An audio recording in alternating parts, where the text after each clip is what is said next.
Você, cara. Então, eu tô vendo. Show. Então, pessoal, vamos nessa. Eu vou pedir para que vocês, se tiver alguma pergunta, deixa a pergunta para o final, tá? Eu acredito que a apresentação vai ter entre 45 minutos e 1 hora, dependendo do que o Marco programou para a gente. Tem só 90 e slides é aqui, cara. Tranquilinho. Só 90? Então tá fácil. Bacana, cara. Então vamos lá, Marco, é contigo, cara. Beleza? E aí, pessoal, tudo bom? Estava escutando a conversa de todo mundo aí, tentando contribuir um pouco. Faz alguns meses já que eu venho trabalhando na Campiar. Eu vou falar num slide para frente aqui sobre a Campiar, mas então a gente está tendo que desenvolver algumas soluções dentro da empresa e a gente acabou batendo de frente no Quarkus aí durante algumas pesquisas uns meses atrás.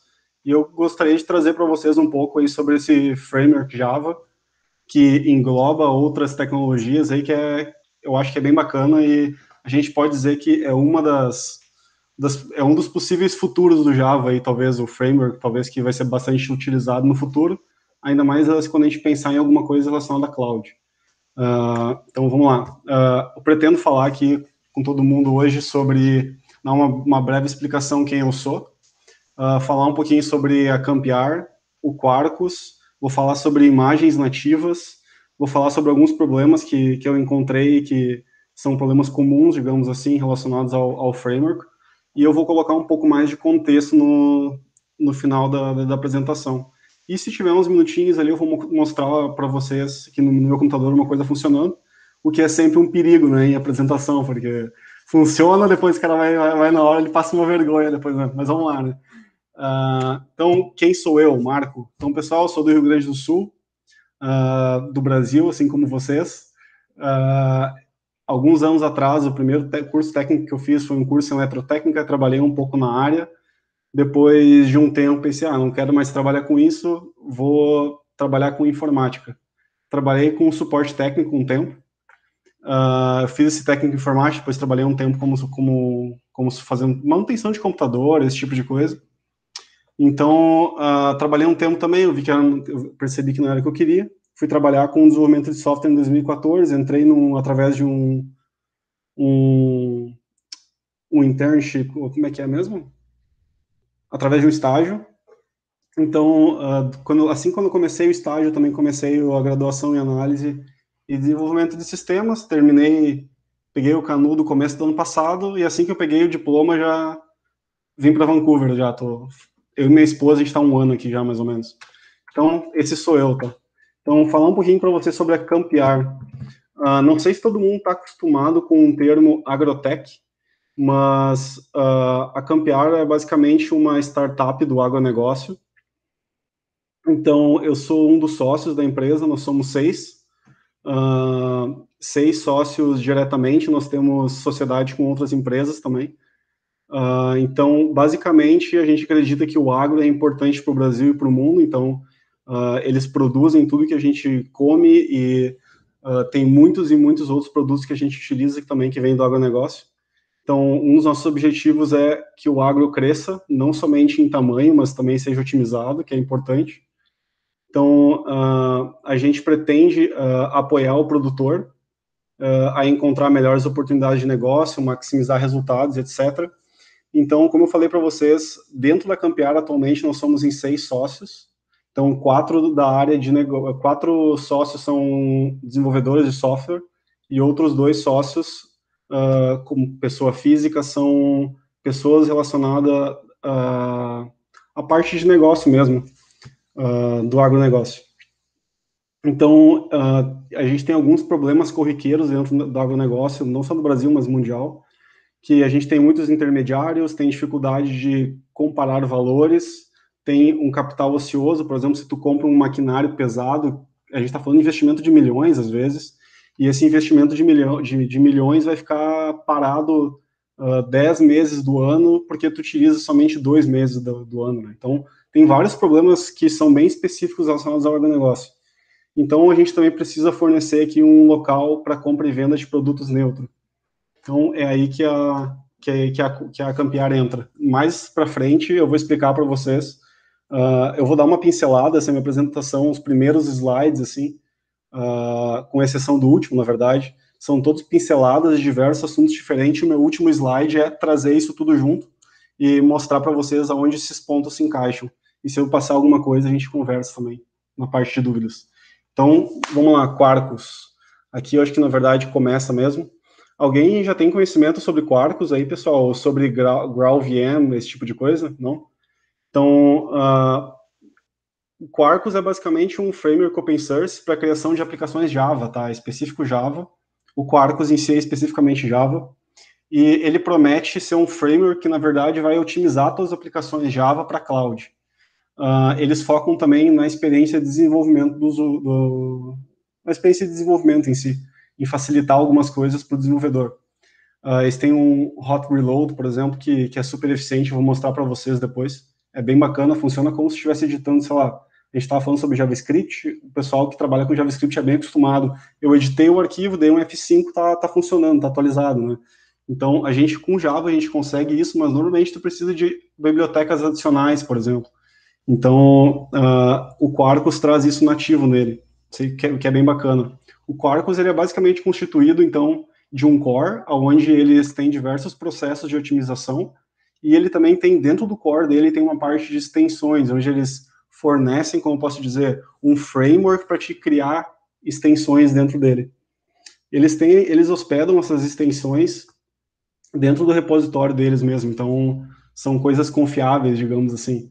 Atualmente, eu até olhei isso hoje, eles têm disponível 129 extensões, algumas são estáveis e outras nem tanto. Eles têm marcado, eu posso mostrar para vocês depois no site deles, eles têm marcado todas as extensões que eles trabalham, que eles têm disponíveis para ser utilizado com o Quarkus atualmente, e eles têm escrito se a extensão é experimental, se ela está em teste, etc., o que é bacana para a gente poder dar às vezes um feedback para um manager ou para o pessoal da área de negócio para saber se vai ser viável ou não colocar essa aplicação em produção, e seja, qual o tamanho do risco que a gente corre ou não, né? Então, acho que é bem importante. Então, para quem vem acompanhando também essa parte de especificação Java no mundo mais moderno, digamos assim, a gente tem o Microprofile, que é a especificação para microserviços escritos em Java. Ele tem lá dentro do Microprofile, ele tem especificação para diversas áreas relacionadas a microserviços. Então, entre elas tem saúde de aplicação, tolerância à falha, autenticação com JWT, etc. Então, o Quarkus, ele é totalmente compatível, atualmente, se não me engano, até com a versão 3.2 dessa especificação, o que é bem importante para evitar vendor locking, coisas do tipo na atualidade. Então, o Quarkus, continuando falando sobre ele, fazendo uma comparação entre o que o Quarkus, o que a equipe por trás do Quarkus tem de necessidade, qual é o objetivo deles, comparado ao que outros frameworks fazem atualmente, durante um processo de inicialização, por exemplo. Então, durante um processo de inicialização de um framework, pegar aqui Spring, por exemplo, a gente tem bastante... tem um trabalho bem extensivo durante o processo de inicialização, quando tu dá o start da tua aplicação. Então, dependendo, se tu adicionar meia dúzia de bibliotecas dentro do Spring, cara, é bem fácil de tu ter uma inicialização de 30, 40 segundos, 1 minuto, 2, às vezes até mais, sabe? Isso acontece porque durante esse período de inicialização tem um trabalho muito grande do framework analisando classe, analisando configuração, fazendo scanning de classe, de class path, cria objeto, etc, etc, etc. Então, o objetivo aqui, as otimizações que foram identificadas pela equipe aqui, e que eles têm por objetivo, que eles tinham por objetivo, que eles cumpriram até esse momento, estão aperfeiçoando e tal, é mover a maior quantidade de tarefas de inicialização para o processo de build. Então, no momento que a gente inicializar a aplicação, o nosso overhead, o nosso tempo de cold start, ele seria muito reduzido. Esse é o objetivo principal deles. Então, outra coisa que eles visaram também é minimizar bastante essa dependência dependências da aplicação em si, coisas que não precisariam estar no teu pacote de produção, por exemplo, tirar isso fora. Com isso, eles eliminam bastante código, acaba diminuindo a quantidade de classes carregadas para a memória da aplicação em si.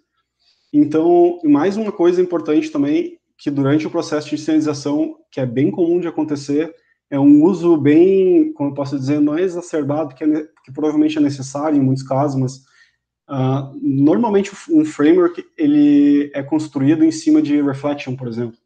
Então, tem muita coisa que durante o processo de inicialização utiliza reflection e acaba deixando esse processo de inicialização mais lento.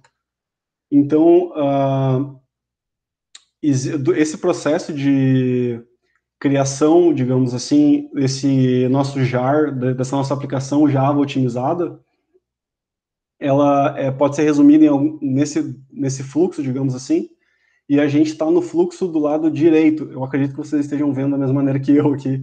A gente então tem todos os nossos... Nós temos o jar com as nossas classes dentro, e nós temos também...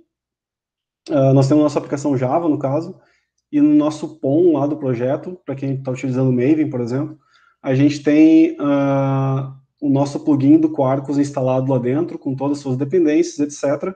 E quando a gente executa o processo de package da aplicação, é executada uma série de tasks, de tarefas lá dentro, que o próprio Quarkus, o pessoal que desenvolveu o core do Quarkus, executado essas tarefas, e então, de output, a gente tem uma aplicação otimizada, digamos assim. Esse jar gerado pelo Quarkus já é otimizado. Então, a partir daqui, vocês podem ver que a gente tem uma bifurcação aqui. Uma delas é JVM e outra delas é GraalVM. Então, nessa parte da JVM, agora que eu estou falando com vocês aqui, é só essa parte da JVM, tá? Próximo slide eu vou falar sobre imagens nativas, a gente entra um pouquinho mais ali. Então, a partir desse momento que eu tenho uma aplicação Quarkus empacotada já, digamos assim, que eu tenho o meu jar gerado pelo plugin, pelo framework Quarkus, eu posso executar numa JVM como se fosse uma outra aplicação qualquer, como se fosse um Spring Boot, por exemplo. Então, a maneira de execução é exatamente a mesma, só que por ter sido otimizado, a gente vai ver mais na frente que tem um ganho de memória e de start time bem grande, tá? Então, essa é a parte da execução do Quarkus na JVM, e como vocês podem perceber, eu estou só dando uma pincelada, a gente pode aprofundar mais depois. Agora, a partir do momento que tu tem esse jar otimizado, a gente tem esse passo para a direita aqui, que é onde a gente tem o GraalVM e um executável nativo, tá? Então, indo para imagens nativas. O que é uma imagem nativa? É uma imagem preparada especialmente para rodar em alguns ambientes que talvez tenha algum tipo de restrição. Ou não, né? A gente pode executar numa máquina normal que a gente tem. Posso criar uma imagem nativa e executar no meu computador aqui como se fosse qualquer outra aplicação. Ou num servidor, como no EC2 da AWS ou algo do tipo. Mas aqui, esse ponto de restrição, que vocês vão entender mais na frente também quando eu falar sobre, que é essa restrição que a gente pode ter, pode ser uma restrição de memória, por exemplo. Às vezes, a gente sabe que o Java ele foi criado há muito tempo atrás, e quando a JVM subia a tua aplicação na JVM, o Java ele abraçava toda a memória que tinha no computador, e era isso, né?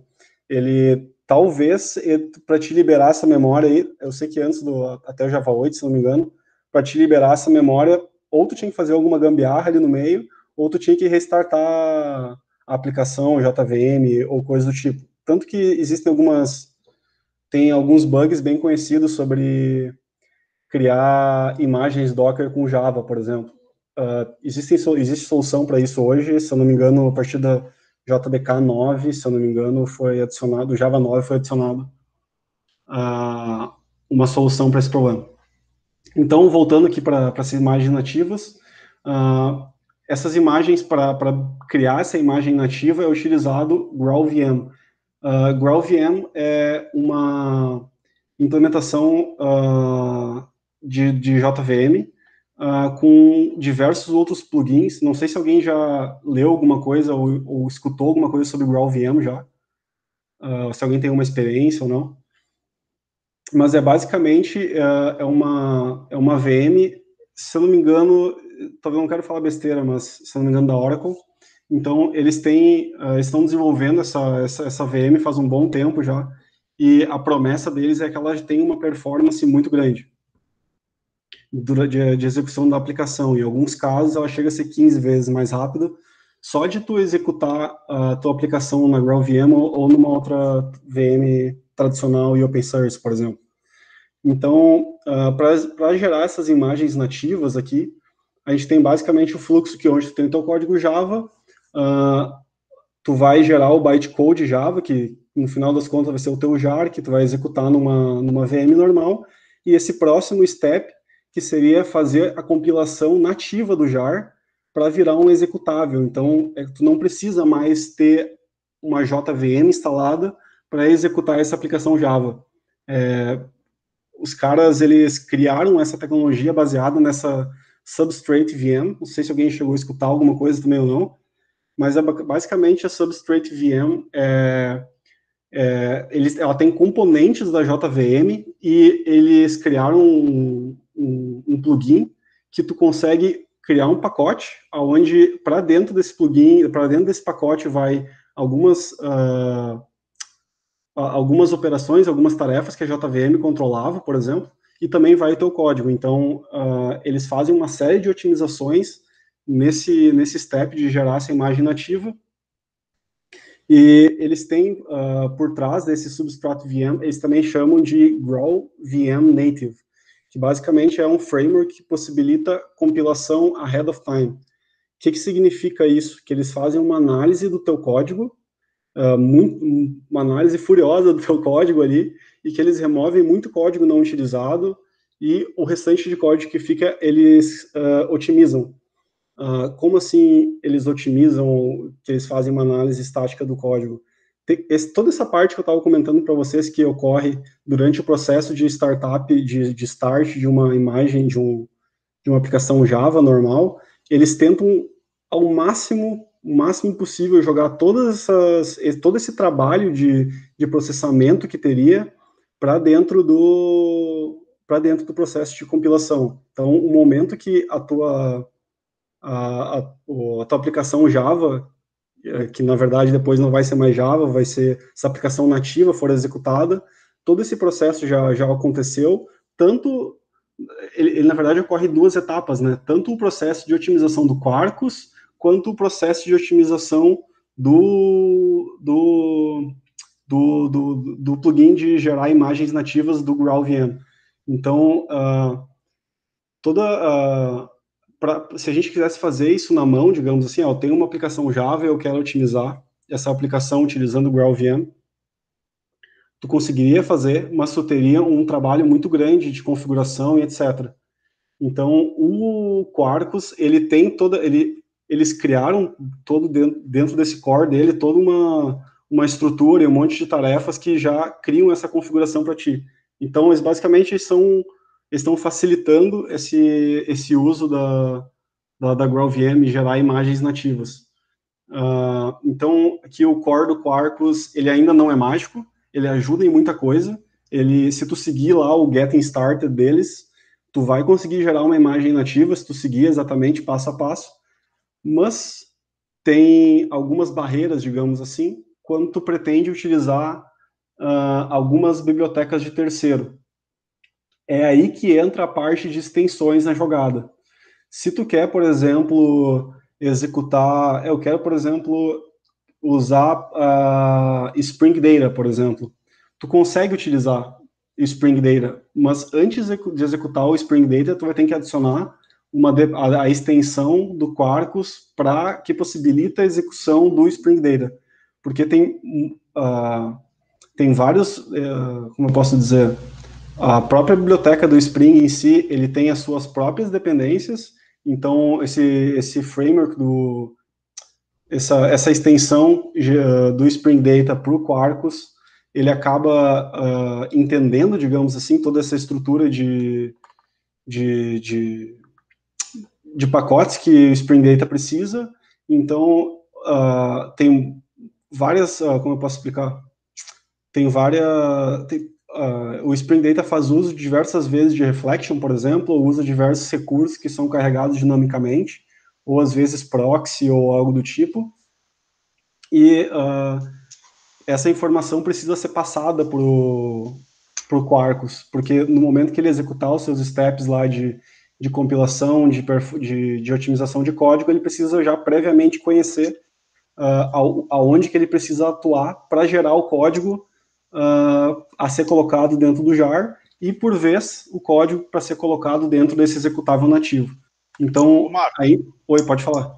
Deixa eu te fazer uma pergunta. No caso, essas extensões seriam como libs lá no Node? E aí você consegue criar uma extensão sua, se você quiser, por exemplo, digamos que eu queira criar uma lib para me conectar com o SAP. Sim, eu consigo fazer isso? Consegue. E ainda assim, imagina que tu já tenha essa lib de conexão com o SAP já existe, tá? Imagina que ela já existe. Foi só um exemplo, Isso não, mas eu tô seguindo no exemplo. Imagina que ela já existe, e ela é funcional, tá. E ela foi testada, e ela está há muitos anos no mercado, etc. Só que imagina que ela faz uso de reflection muito intenso, ela carrega classes dinamicamente, etc, etc, etc. Se tu simplesmente pegar essa lib e adicionar no teu POM, a chance dela funcionar é muito baixa. Certo. Porque o Quarkus, no momento que tu compilar ele para essa imagem nativa, ele vai falar, cara, tu tá querendo fazer alguma coisa, ou tu tá chamando algum método de alguma classe, alguma coisa, que ela nem existe dentro do meu contexto aqui, entendeu? Entendi. Então, tu precisa, tu precisaria criar uma extensão dessa tua lib, e dentro do POM lá da tua extensão, tu colocaria essa tua dependência, e tu criaria basicamente seria como se fosse um wrapper com configurações, entende?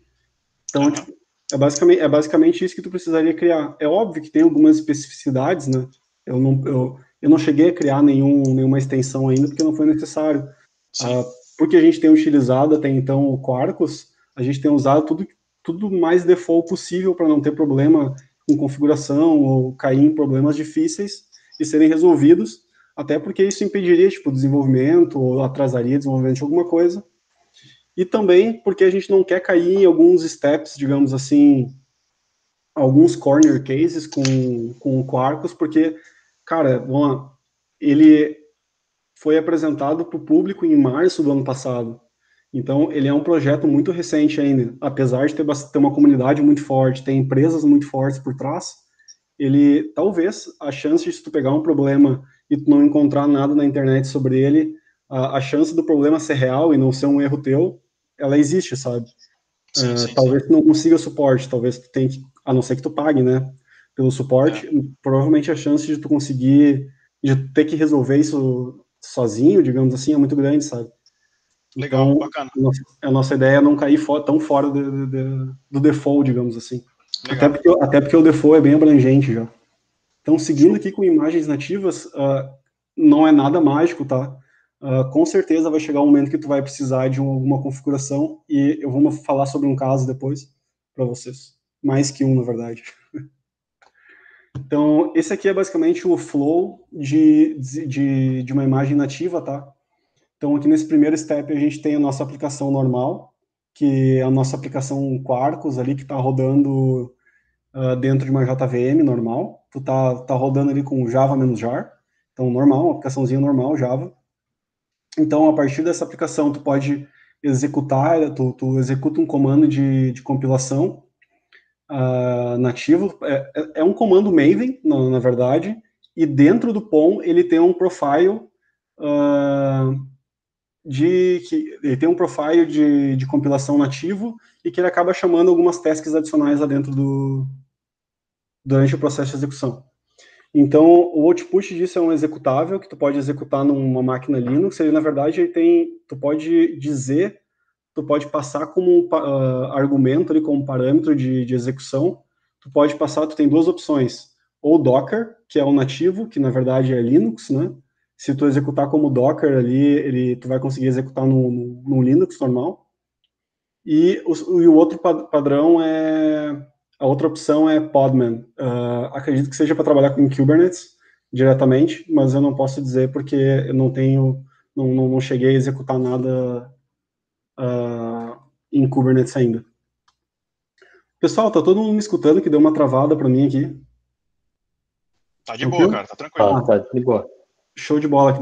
Como eu tô com duas telas, eu olhei aqui, eu tava travado, mas eu via a voz ali funcionando, mas eu tava com uma cara meio estranha travada ali. Então, a partir desse momento que a gente tem executável, tá? Tu pode pegar e executar no teu computador, no Linux ou qualquer outro servidor, no EC2, na AWS, é indiferente, tá? Mas aqui tem um passo adicional aqui. Se tu quiser criar uma imagem Docker com isso, tu consegue. E aí a partir do momento que tu cria essa imagem Docker, tu desatacha, digamos assim, essa parte de ter que compilar por um ambiente específico. Se eu estou, por exemplo, criando uma imagem Docker desse meu executável, o que interessa para o meu executável é onde ele vai ser executado, né? Então, se a base da minha imagem Docker é um Linux, eu posso executar esse container Docker, aí, essa imagem Docker, num Windows ou qualquer outro ambiente, aí no Mac, OS, ou outra coisa. Então, imagens nativas, é isso. Aqui a gente tem algumas comparações, tá, pessoal? Essas comparações, na verdade, a primeira vez que eu vi foram bem impressionantes, assim, porque se tu pega e compara uma aplicação Spring, por exemplo, normal, ela normalmente consome bastante memória e o Java já tem, como a gente estava conversando antes aqui da gente começar, o Java já tem uma estigma, digamos assim, de tomar conta da memória do computador e um pouco mais ainda e não devolver essa memória. Então, aqui a gente tem basicamente dois tipos de aplicações diferentes nessa comparação, tá?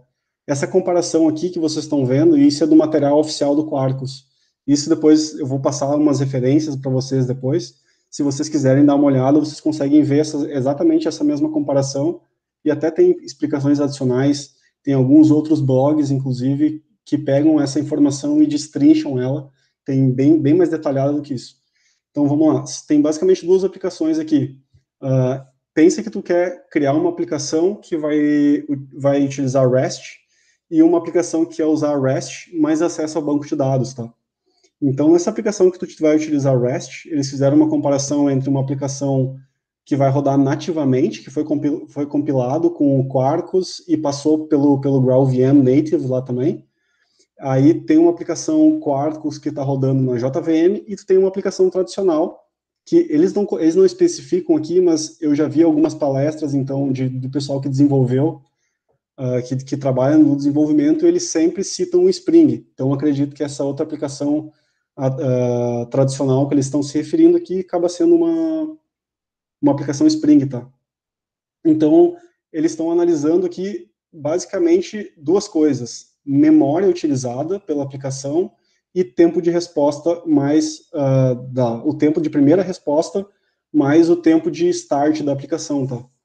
Então, se a gente pegar só essa aplicação REST, por exemplo, executando com uma imagem nativa, cara, essa imagem, ela, pelas informações deles, ela utiliza somente 12 megabytes de memória. É pouquíssimo, se tu pegar e comparar com uma outra aplicação tradicional. Agora, se tu estiver executando o Quarkus dentro da JVM, que ele passou pelo primeiro processo de otimização somente, ele vai consumir 73 megabytes, e comparando uma outra aplicação tradicional, digamos assim, a aplicação tradicional consumiria, em média, 136 MB, tá? Agora, quando a gente vai para uma aplicação REST mais acesso a banco de dados, ali, executando um CRUD, algo do tipo, a gente vê que essa quantidade de memória utilizada, ela cresce, até porque é natural, porque provavelmente tu vai usar aqui algum ORM, por exemplo, por baixo dos panos aqui, tu vai usar um Hibernate, ou tu vai usar alguma outra coisa, que durante o teu processo de inicialização vai ter que carregar mais alguma coisa, ou vai ser colocado em memória mais algumas classes adicionais, digamos assim. Enfim, dá para ver também aqui a diferença, uma diferença bem grande de quantidade de memória utilizada. O que chama bastante atenção também é, cara, inicializar uma aplicação dessas é quase instantâneo. Para alguns ambientes, essa inicialização quase instantânea é muito boa. o melhor exemplo disso é porque tu paga por memória e por tempo utilizado hoje em dia, digamos assim, na cloud, né? Se tu vai pegar, por exemplo, um Lambda da AWS, tu paga um X a cada 100 milissegundos de execução. Então, quanto mais tu conseguir, na verdade, reduzir esse uso de memória e tempo, melhor para ti, né? Melhor para o teu bolso, na verdade, para a tua empresa, e tu vai conseguir poupar dinheiro de algum lugar aí. Então, mas isso aqui, como eu falei para vocês, são somente duas informações distintas, memória e tempo de inicialização, tá? Nem tudo são flores, e agora nem tudo são flores está aqui. Uma das verdades aqui, tá? Em relação a imagens nativas comparadas a imagens que rodam numa JVM, num projeto Quarkus rodando numa JVM tradicional, tá? As imagens nativas, elas podem performar até 20% menos. Mais ou menos o que isso significa, tá? Imagina que eu tenho duas aplicações e eu tenho o mesmo método nas duas aplicações e eu vou fazer uma chamada para esse método numa aplicação e fazer uma outra chamada para esse método nessa outra aplicação. A chamada que eu vou executar para a imagem nativa, ela pode demorar até 20% a mais de tempo de processamento, tá? Isso não é uma regra, e por isso que eu estou colocando aqui até, porque isso depende muito do que tu está fazendo. Depende de quais funcionalidades do Java tu está utilizando, e como tudo nesse mundo de programação, de bibliotecas, escolhas de tecnologia, são trade-offs. Tu tem que priorizar, na verdade, o que tu quer, e para te conseguir ganhar um benefício muito grande de um lado, talvez tu tenha que abrir mão de um benefício do outro lado. Então, dependendo, para algumas aplicações, talvez isso seja um 20% seja uma coisa muito absurda, e para outras não, tá? Tudo depende 20% com base em quanto, sabe? Qual que é o tempo? É 20% em cima de 10 milissegundos ou é 20% em cima de 10 minutos, por exemplo? Tudo depende, né? Então, isso é um dos trade-offs que a gente tem que ter em mente, tá? Mas isso são comparações entre Quarkus rodando numa JVM e Quarkus rodando como imagem nativa, tá? A gente tem que sempre lembrar que já passou por um processo prévio de otimização. Então, me tira uma dúvida, cara. Só em relação ao que você falou aqui, se você for naquele slide anterior que você colocou, eu poderia falar para você que a cagada do Java hoje em dia era a JVM. Mas tem um ponto bem interessante aqui, que por que o pessoal sempre gostou tanto de Java? Cara, tem um trabalho fantástico e muito, tipo, de muitos anos, acredito que desde os primeiros anos do Java, que é em cima do JIT, que é Just in Time, né? Que é um compilador que executa que é executado em tempo de execução, exatamente.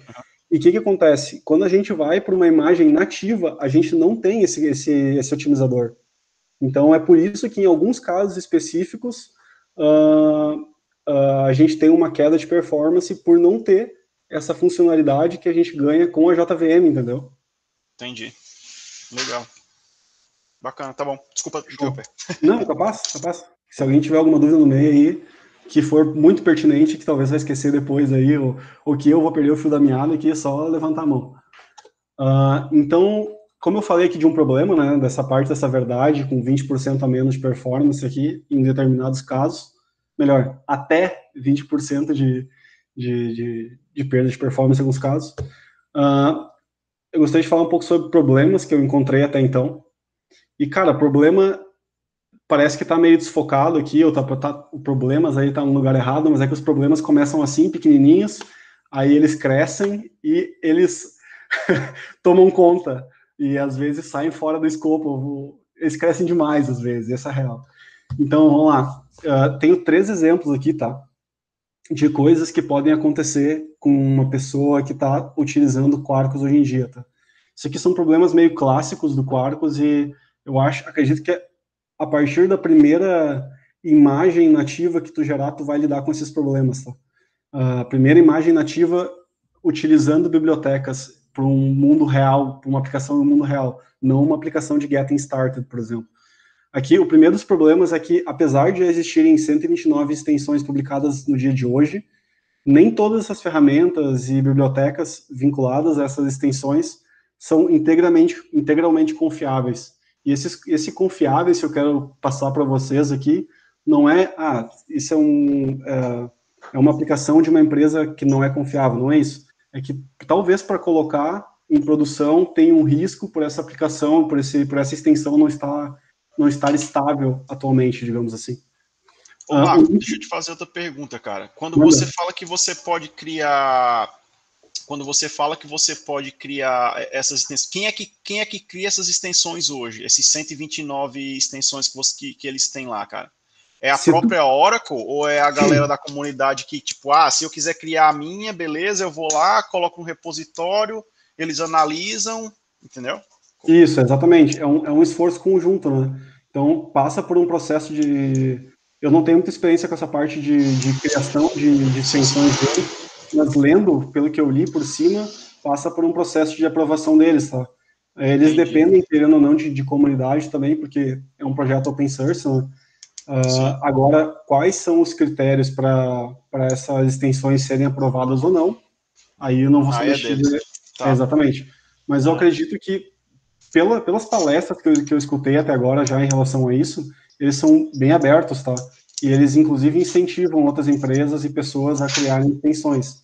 Agora, entre incentivar e realmente se concretizar, são coisas diferentes, eu não vou saber te dizer aonde que é a linha ali, é bem tênue essa linha, digamos assim. Sim, não entendi, cara. Maravilha, tá bom.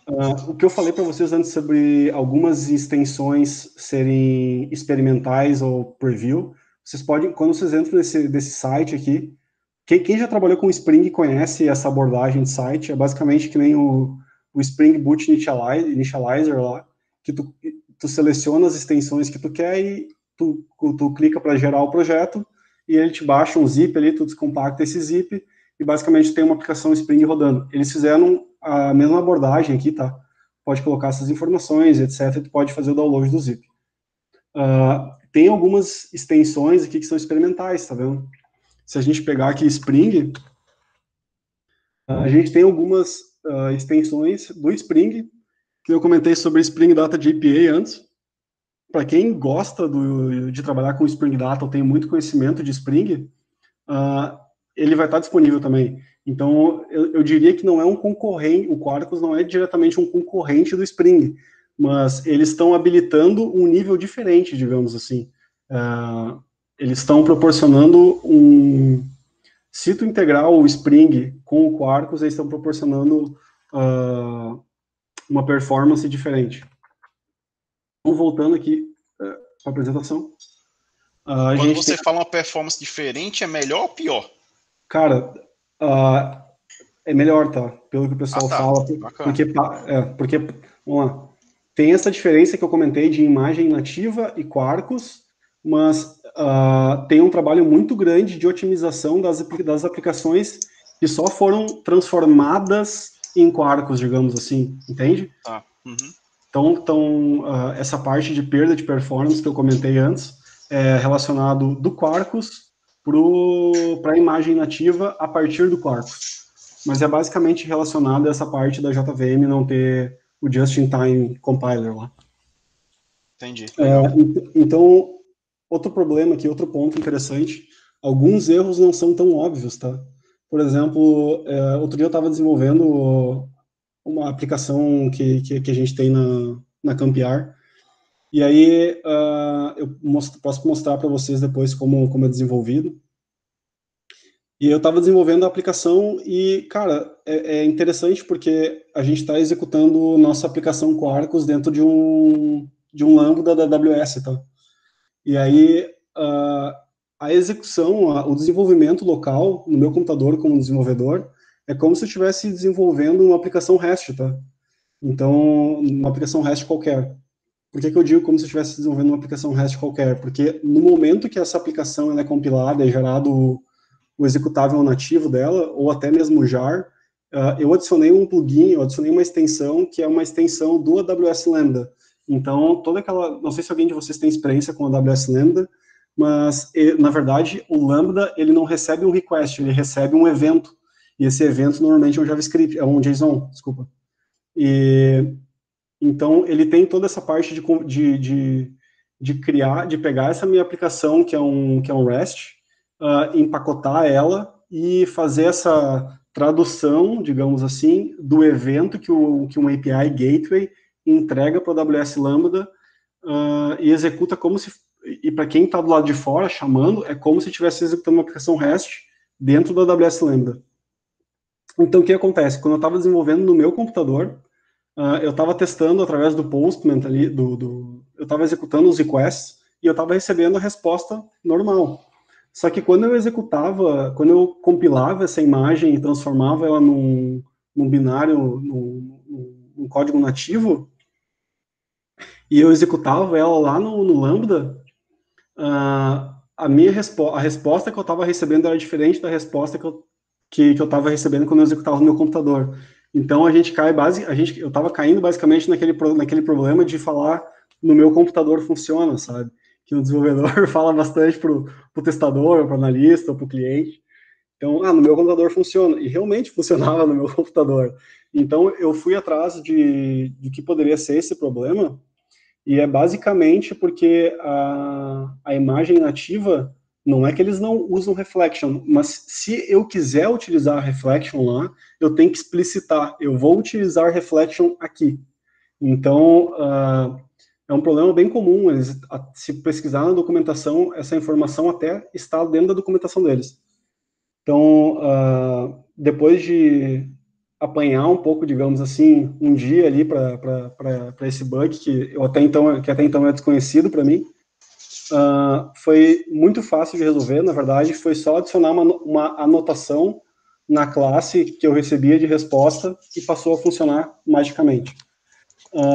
Então, deixa eu te fazer outra pergunta, cara.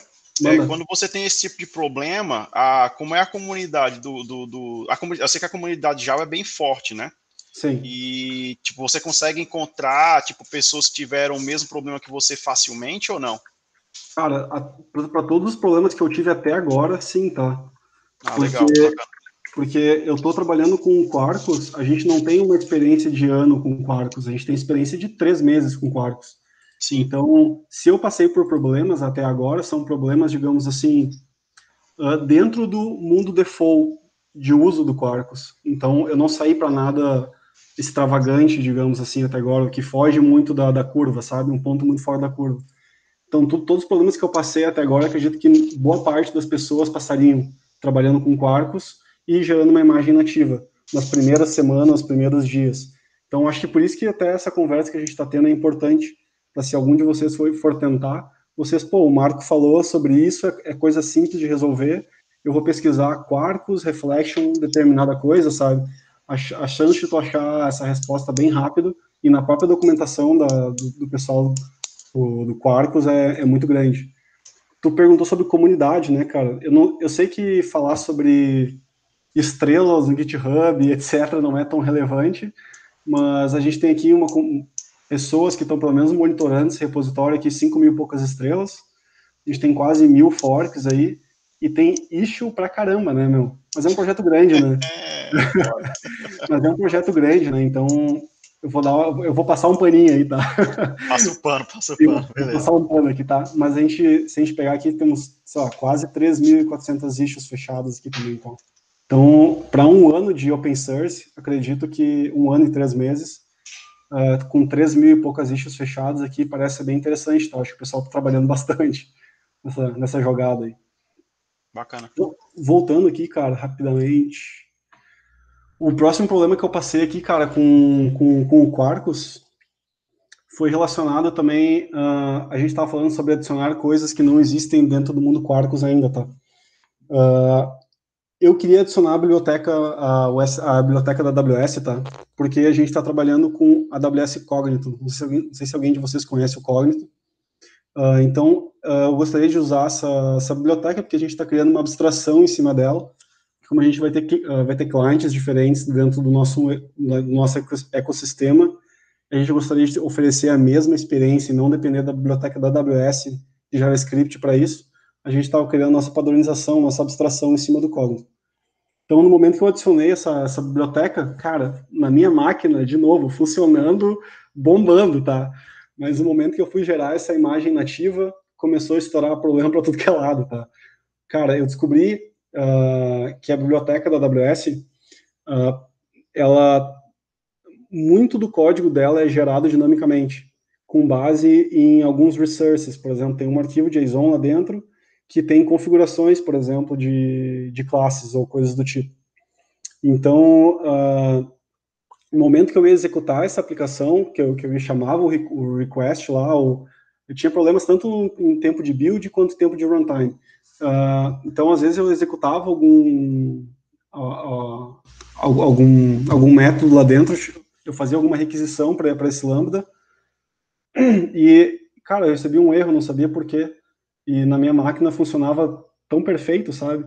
Então, eu peguei e fui ver, eu ia no CloudWatch lá olhar, eu olhava o log do Lambda e tava lá algum problema de classe tal não existe, ou não foi possível carregar tal informação, etc, etc. No final das contas, era basicamente o mesmo problema que eu tive com a minha classe, com que eu estava recebendo um response vazio.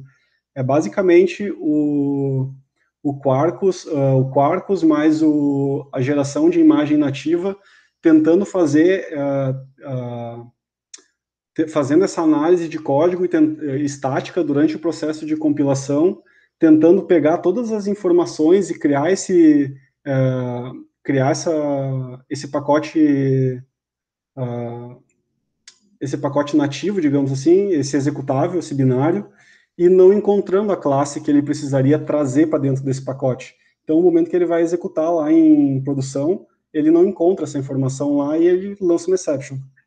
Então, para resolver esse problema com essa biblioteca da AWS foi bem fácil, tá?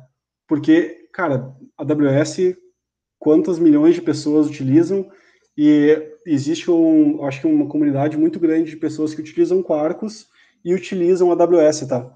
Então foi relativamente fácil resolver esse problema especificamente, mas foi a partir daí que eu passei a ter mais consciência dos problemas que tinham relacionados a carregar alguns resources dinamicamente, ou reflection, coisas do tipo relacionado ao Quarkus, rodando em imagens nativas.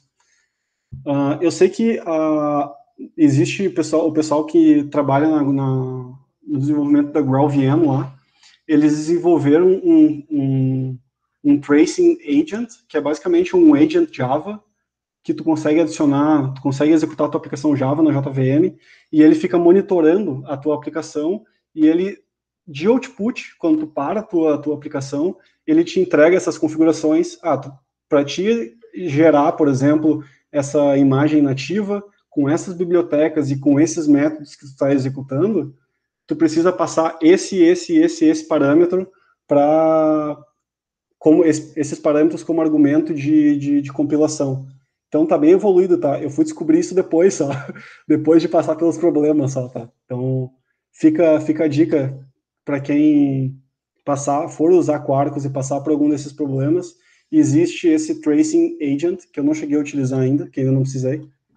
Então, que faz essa análise de código para ti, no teu localhost mesmo, e consegue te dizer quais são os resources e qual a configuração que tu tem que adicionar nessa imagem nativa, na compilação dessa imagem nativa. Então aqui, eu acho que eu cheguei finalmente, eu sei que eu falei pra caramba até agora, e é meio maçante até o que eu falei, bem maçante, na verdade, mas eu queria passar uma pincelada de tudo para chegar até aqui e dar um pouco mais para colocar um pouco mais de contexto e dizer aonde essas coisas todas se conectam, tá? O que a gente está desenvolvendo na Campiar? Cara, basicamente a gente está criando um marketplace, tá? Tu pega, eu vou chutar alto, tá? Porque o negócio é meu e a gente quer que dê certo e a gente tem que mirar lá em cima. Então, eu vou dar o exemplo de Mercado Livre, eu vou dar exemplo de Amazon e etc, tá? Imagina que a gente quer criar um modelo, uma plataforma de marketplace nesse nível, tá? Então, eu sei que a gente precisaria de muitos anos desenvolvendo para chegar nesse nível deles, mas tudo que a gente conseguir fazer agora e adiantar e usar a tecnologia para conseguir acelerar esse desenvolvimento, a gente vai. Então, aqui, a gente está desenvolvendo uma plataforma de marketplace e, além disso, a gente está desenvolvendo diversos serviços que vão conectar com esse marketplace, tá? Como plataforma base de marketplace, a gente está usando Magento. Se não me engano, foi o Rodrigo que comentou que trabalha com PHP. Eu trabalho com WordPress, WooCommerce, que é um concorrente do Magento. Bacana. Então, eu não conheço PHP, tá? Mas eu criei uma imagem Docker com Magento e a gente executa no AWS essa imagem.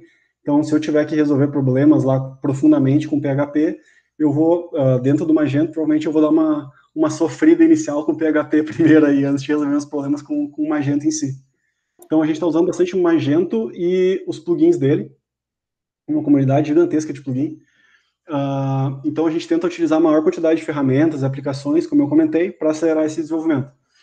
Agora, quando a gente fala sobre, voltando para a parte do Quarkus, né, e essa parte de contexto, aonde que eu executo essa minha aplicação? Cara, a gente tenta manter o custo bem baixo, e para manter o custo baixo, a gente tenta usar algumas coisas que só nos cobram por uso, tá?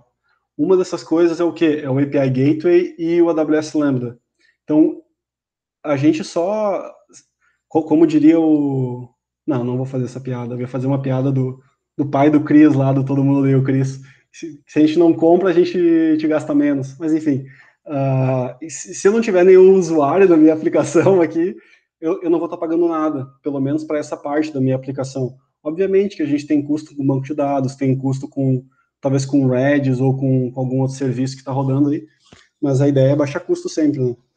Então, se eu pegar uma aplicação Java, e agora entra a parte onde que eu bati no Quarkus, como foi meu primeiro contato com o Quarkus, eu estava um pouco insatisfeito com o fluxo de desenvolvimento de uma aplicação Java, utilizando o Lambda, por exemplo. Não sei se alguém já teve a experiência de trabalhar com Lambda ou a trabalhar com AWS SAM, que o AWS SAM é só um acrônimo para Serverless Application Model. É basicamente um template, que é uma abstração em cima do template lá do CloudFormation da AWS. Então, basicamente a gente declara os recursos que a gente está usando, executa um comando da própria linha de comando da AWS e ele cria uma stack na AWS, etc. Cara, a gente estava com tempos de cold start, que é quando a gente faz o primeiro request da aplicação lá, até a aplicação ficar disponível para daí acontecer o request, a gente estava com tempos absurdos lá. A gente estava com 20 segundos, 25 segundos, 15 segundos. Imagina para o cliente que está esperando essa requisição, é muito tempo. Então, sem contar que o processo de desenvolvimento em si era complicado. Porque, não sei se alguém desenvolveu já utilizando a linha de comando do AWS SAM. Cara, basicamente, quando tu cria essa função local ali, e tu executa o AWS SAM Local API, ele sobe um web server, ele fica monitorando essa tua aplicação, e quando ele recebe um request através desse web server, ele pega essa tua aplicação e ele descompacta a tua aplicação, aí ele executa ela e aí ele serve a resposta do usuário. Então, imagina que agora eu tenho que fazer uma alteração no meu código e eu tô aqui, eu tô querendo desenvolver, eu tô querendo produzir e tem esse overhead todo de 10, 15 segundos a cada alteração. Na minha opinião, é bem chato, assim, sabe? Quando tu tá desenvolvendo e alterando detalhezinhos da aplicação. Então, eu fiquei bem insatisfeito com essa parte do AWS SAM e com todo esse ecossistema de Lambda, etc. E eu pensei, poxa, cara, deve ter alguma coisa mais rápida e mais fácil para eu desenvolver no meu dia a dia, que seja prazeroso até de desenvolver. Então, eu acabei topando aí com o Quarkus e eu olhei com uma cara meio torta primeiro, mais um framework tá querendo resolver um problema que eu não tinha até semana passada, né, cara? Então, mas eu dei um voto de confiança ali, eu comecei, dei uma testada e tal. Realmente, muito sólido até aqui, tá? Então, foi aí que eu descobri que eu poderia desenvolver localmente, como se fosse uma aplicação REST qualquer, que eu tenho um hot reload instantâneo, ou semi-instantâneo, que tem um tempo absurdamente baixo de reload, e que quando eu mandasse esse código para a AWS, eu teria exatamente o mesmo ambiente que eu teria como se eu estivesse criando uma função Lambda na mão. Então, basicamente, a nossa estrutura, digamos assim, atual, eu tenho um API Gateway e eu tenho um AWS Lambda, e era isso. Então, o meu API Gateway, ele funciona somente como um proxy para o meu Lambda. E dentro do meu Lambda, eu tenho toda a minha aplicação, digamos assim. Aqui entra uma parte interessante, porque às vezes a gente pensa em uma função, é literalmente uma função, né? Eu tenho um método lá dentro que resolve o problema específico, e era isso. Então, eu acho que pesquisando nos últimos meses sobre essa estrutura, esse mundo serverless e tal, a gente tem diversas maneiras de fazer e tem muito marketing em volta disso ainda. Se tu sair pesquisando sobre como desenvolver uma aplicação serverless hoje em dia, cara, eu vou acabar caindo em algum momento no site que é do concorrente da AWS, e esse pessoal vai sentar o pau na estrutura da AWS, e eu só vou perceber no final do texto que eles são tipo, concorrentes e eles estão me oferecendo o produto deles. Então, como que eu vou confiar, sabe? Então, sem contar essa parte, tem ainda, acho que acredito que uns 3, 4 anos atrás, quando começou toda essa parte de eu não quero mais gerenciar o meu monolito, eu quero criar microserviços, aí um tempo depois surgiu essa parte de eu quero criar funções, eu quero fazer o deploy das minhas funções independentes, porque eu vou ter um controle maior, eu não vou parar toda a minha aplicação por causa de uma função problemática, etc. Mas, como eu estava comentando antes, tudo tem um trade-off, sabe? Tem os pontos positivos e tem os pontos negativos. Eu sempre gosto de colocar contexto nas coisas que eu estou trabalhando. Então, se eu vou trabalhar, por exemplo, com Lambda, imagina que eu tenho uma aplicação, eu tenho um microserviço, digamos assim, que lida exclusivamente com o cliente, tá? E aí eu vou fazer uma alteração nessa regra de cliente. E, por algum motivo, essa alteração nessa regra, ela atrapalharia, digamos assim, uma validação de outro endpoint. Então, eu estou executando essa minha função, que deveria ter o seu contexto isolado, digamos assim, das outras funções todas, mas quando eu gero essa versão dela, ela passa a quebrar em outro lugar. Então, como eu me sinto confortável atualmente, isso é a minha experiência, tá, pessoal? Acredito que talvez vocês tenham experiências diferentes, mas como eu me sinto confortável trabalhando atualmente, eu gosto de, se eu estiver trabalhando com o contexto de uma aplicação de gerenciamento de usuários, e eu gostaria de poder, dentro do mesmo projeto, ver essas informações e todas as regras envolvidas ao usuário, ao contexto de usuário, ao domínio de usuário, né? Então, trabalhando com a AWS Lambda, com API Gateway e com o Quarkus, eu consegui chegar, digamos assim, nesse mundo onde eu estou utilizando uma tecnologia que eu pago somente por uso, pelo uso do cliente, e que eu ainda consigo colocar contexto dentro dos métodos que eu estou executando, dentro das minhas funções Lambda lá. Aí a gente tem pessoas que tem pontos positivos e negativos, né? Mas atualmente, eu tenho, por exemplo, uma stack, cada microserviço, digamos assim, que eu faço deploy dentro do Lambda, é como se fosse uma stack separada mesmo. Então, eu vou ter um API Gateway dedicado e eu vou ter um Lambda dedicado para esse meu microserviço, digamos assim. E esse meu microserviço, que é servido através do API Gateway, ele pode ter N endpoints dentro dele. Então,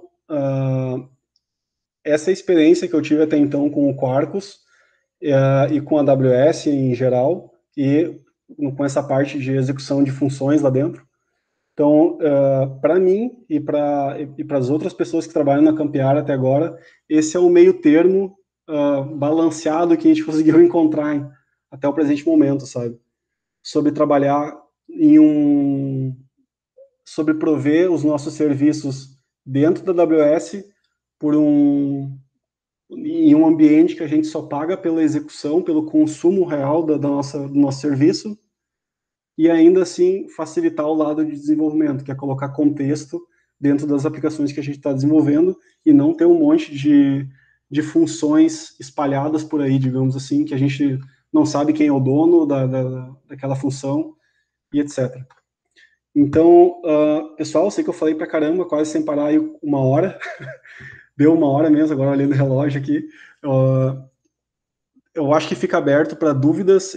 Se vocês quiserem, eu posso demonstrar aqui o quão rápido é essa parte de startup do Quarkus em si. Eu tenho uma imagem nativa que eu deixei pronta já, porque esse processo demora de 10 a 15 minutos, dependendo da configuração da máquina, etc. Então, eu posso mostrar para vocês e pode ficar aberto para dúvidas e a gente vai conversando também nesse meio tempo aqui. Não sei o que vocês acham. Bacana, Marcos, eu acho legal. Eu tenho algumas dúvidas aqui que eu anotei, não queria muito atrapalhar, já atrapalhou. Não, vamos ver se eu vou saber responder isso aí, né? Cara, eu queria saber, você falou há pouco agora sobre o motivo pelo qual vocês utilizaram Quarkus um pouco, né? Eu queria saber como é que foi essa decisão aí. Se foi você que tomou essa decisão sozinho ou o teu time? E o porquê também? Tá. Basicamente, teve um dia que eu estava desenvolvendo, a gente estava começando a gente já tinha decidido que a gente ia usar funções, a gente ia usar o AWS Lambda, por exemplo, e ia usar o ecossistema da AWS. Certo.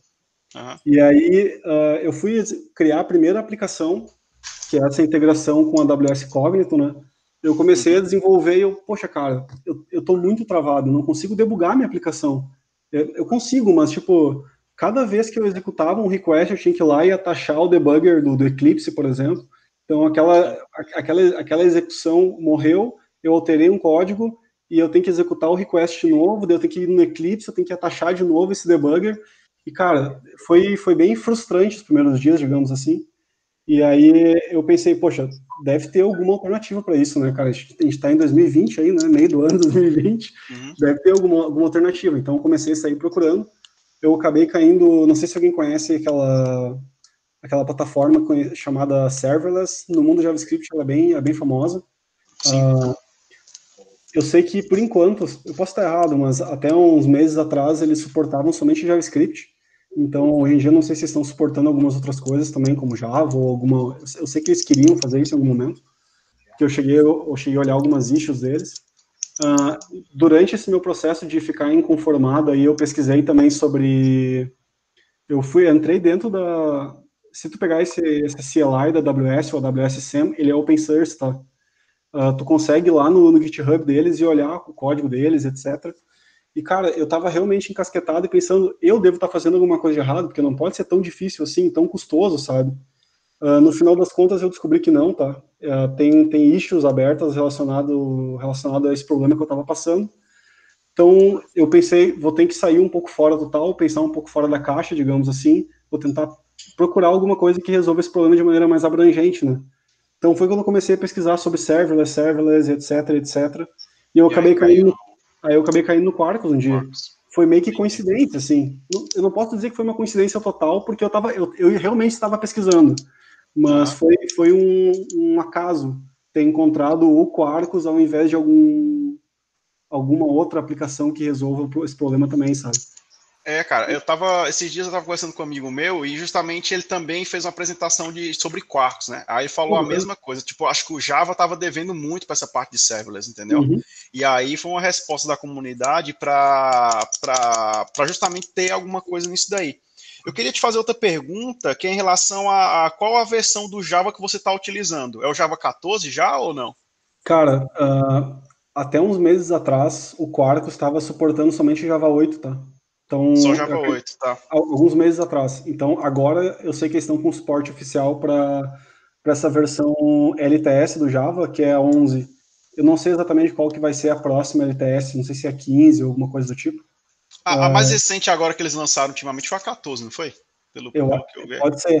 Não vou saber te dizer. Eu acho que, se eu não me engano, a 15 vai ser LTS, tá? Então, eles estão suportando atualmente Java 8 e Java 11, tá? De forma completamente integrada.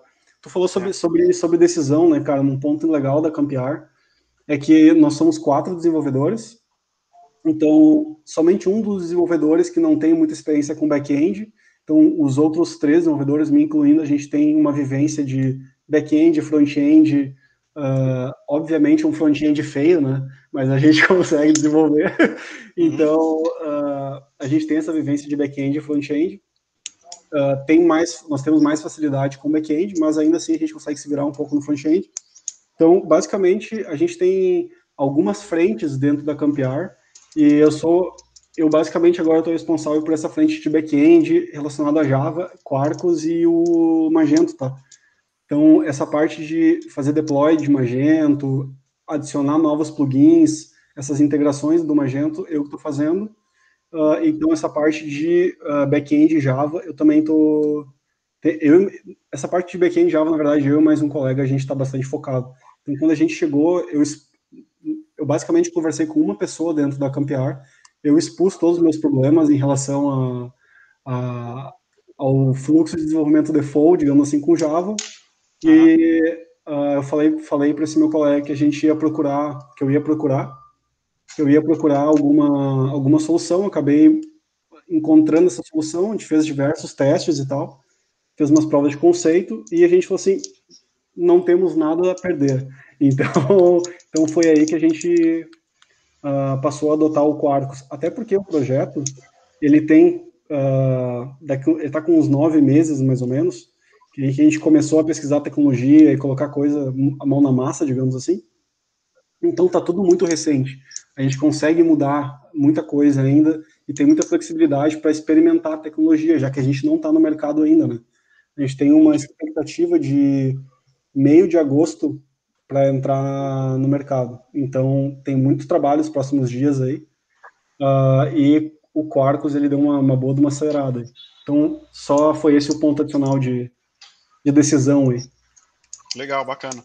Pessoal, alguém mais tem alguma pergunta? Quer adicionar alguma coisa?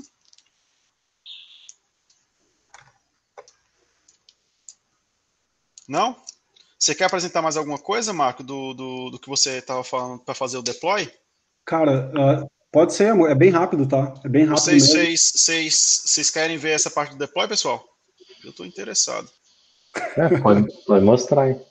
Vamos lá. Pessoal, eu peguei e clonei o projeto de Getting Started deles, tá? E eu basicamente só segui o fluxo default deles e gerei uma imagem nativa. Eles têm alguns pré-requisitos. Um dos pré-requisitos é instalar essa GraalVM. Então, eu executei todos esses steps já antes dessa apresentação, só para chegar aqui e mostrar para vocês o produto final. Quanto tempo você levou? Oi? Quanto tempo você levou? Para instalar tudo, cara, eu acho que instalando e lendo dá no máximo 1 hora, porque tipo, são coisas legal. que não trabalhou assim antes, né? Então, é bem rápido. Dá para brincar. Dá. Cara, se tu só seguir o tutorial deles, é muito rápido. Acho que 15, 20 minutos tu instala a GraalVM, clona o projeto e executa essa imagem. É bem default, tá? Não tem nada demais, nada mesmo. Bacana. E se tiver, tem meus contatos ali que a gente pode trocar uma ideia depois também. Então, o que eu fiz hoje de tarde, tá, pessoal? Eu gerei um executável nativo para vocês verem o quão rápido ele starta, tá? Eu espero que ele starte rápido, porque eu vi diversas apresentações aí do pessoal na hora da execução, o tempo de start ali ficar em 5 segundos, 10 segundos, e os caras prometem menos de, sei lá, 15 milissegundos, né? Então, eu vou apertar Enter aqui e cruzei os dedos. Vai lá, Lady Murphy.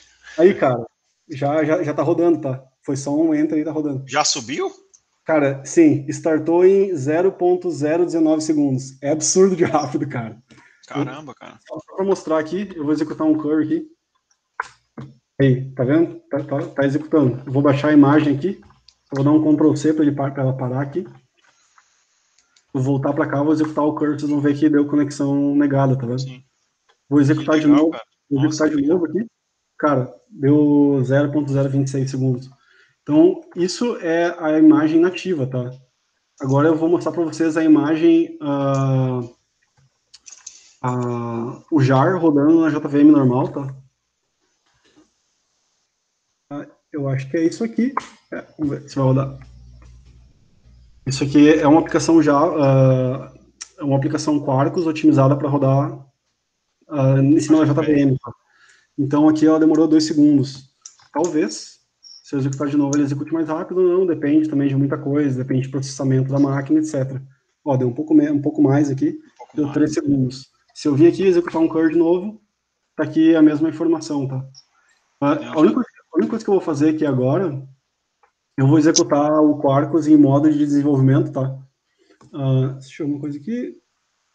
Tá, vou executar em modo de desenvolvimento, vou fazer um request, vou alterar esse request no código e só executar novamente para vocês verem que ele é bem eficiente nessa parte de hot reload, tá?